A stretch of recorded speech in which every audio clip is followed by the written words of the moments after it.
On the morning of July 1st, 1898, on a hillside near Santiago, Cuba, Theodore Roosevelt prepared for what he would call the most important day of his life. Dressed in his cavalryman's uniform, he took a blue polka-dot scarf and tied it to his felt hat so that it would shield his neck from the tropical sun and also stream out behind him. The bandana made him more noticeable, but it also made him a better target. Roosevelt didn't care. He was going into battle with his Rough Riders. He wanted to risk death, to be seen risking death.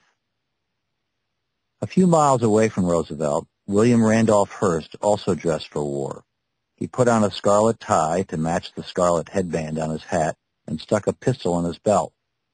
Hearst had come to Cuba to witness firsthand the war he believed that he had started. He was exaggerating as usual, but not entirely. Hearst's paper, the New York Journal, had done its best to whip up war fever in the United States. Hearst did nothing halfway. He had brought with him to Cuba a score of reporters, a chartered fleet of a dozen ships, a printing press, a hot air balloon, and the first motion picture camera ever to photograph a war. He also brought with him 2 teenage showgirls dressed in sailor suits. On that July 1st, Roosevelt, his scarf waving, and his Rough Riders charged up San Juan Hill. Roosevelt even shot a man, a soldier who was fleeing the Spanish trenches. "Did I tell you that I killed a Spaniard with my own hand?" Roosevelt exclaimed in a letter to his old friend Henry Cabot Lodge.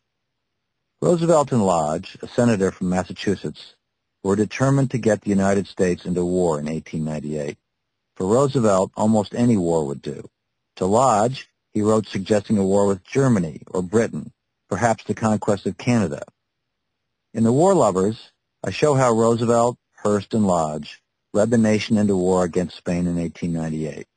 There's a human drama of friendships made and broken. I tell the story of Roosevelt's and Lodge's friend, Speaker of the House Thomas Brackett Reed, who tried to stop the war and tragically failed, and of the philosopher William James, who understood the pull of war and tried to resist it.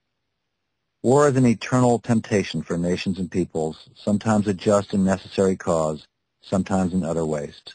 But war is always with us. The story I tell is my attempt to better understand why.